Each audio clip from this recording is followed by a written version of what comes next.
So the question given here is x is real. F of x is given by f of x plus 1 plus f of x minus 1.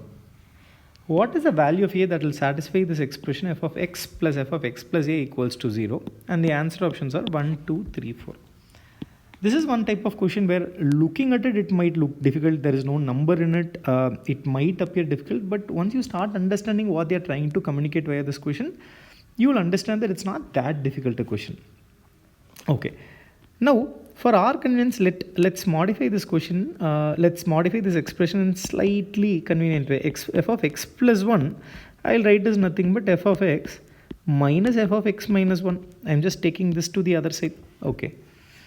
And what is the meaning of it? It means f of x plus 1, then next term is equal to current term f of x minus the previous term f of x minus 1. Or in other words, let's do some substitutions. What happens if I substitute f of x is equal to, let's say x is equal to 2 or some value like 2. If I substitute x equal to 2, I'll get f of 3 equals f of 2 minus f of 1. So the third term is nothing but, second term minus first term. Okay. What happens if I substitute x equal to 3? If I substitute x equal to 3, f of 4 is nothing but f of 3. I substitute x is equal to 3 here. Minus 3 minus 1 will become 2. F of 2. So what is my fourth term? My fourth term is nothing but f of 3 minus f of 2. Okay. X equal to 4. If I substitute x equal to 4, I will see that my fifth term is nothing but my fourth term minus third term, etc., etc., etc. So this is what my function is. My function is such that my third term is second term minus first term. My fourth term is third term minus second term.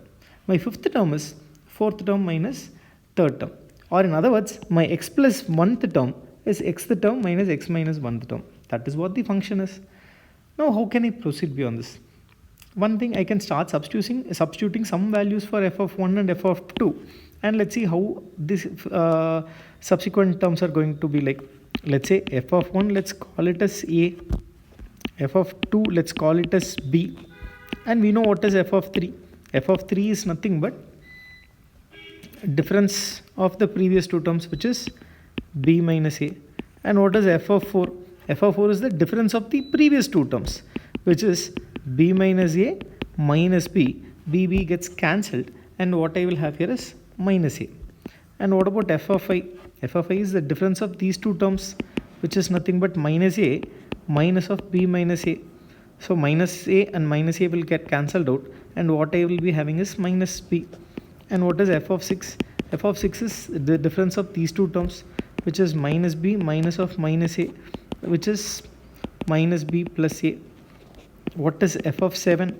F of 7 is this term minus this term, which is minus b plus a minus of minus b. Minus b will get cancelled, and what I'll have is a. What is f of 8? F of 8 is this term minus this term. So a minus b plus a. A gets cancelled, minus into minus b will become plus b. And f of 9 is nothing but this term minus this term, which is b minus a. Can you see that there's some pattern that's happening? So first term is same as your 7th term. Second term is same as your 8th term. Third term is same as your 9th term. So suppose if the question had been, where is f of x equal to f of x plus a? Suppose if this had been the question, then the answer would have been simple. A equals to 6 is the answer. Meaning f of 1 equals to f of 1 plus f of first term and f of 7th term are equal. And similarly, second term and 2 plus 6, 8th term are equal. And similarly, f of 3 and f of 9 are equal. So where is f of x equal to f of x plus a? For what value of a is this happening? If I substitute x is equal to 6, or in other words, in simple terms, after every 6 terms, the values are repeating. But the question is not this. The question is not where f of x is equal to f of x plus a. The question is this. So the question is f of x plus f of x plus a equal to 0, or in other words, f of x plus a equals to minus of x. So I take f of x and I am moving a terms away from f of x and I am getting f of x plus a. And you know what I am getting? I am getting negative of my initial value.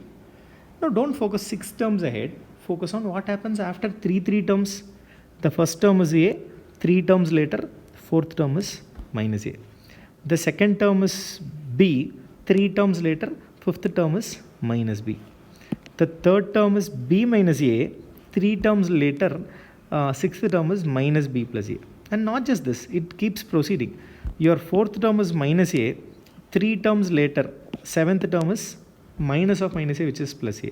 Therefore, what I can see here is after 3 terms, whatever was my previous value, it's becoming minus of that value.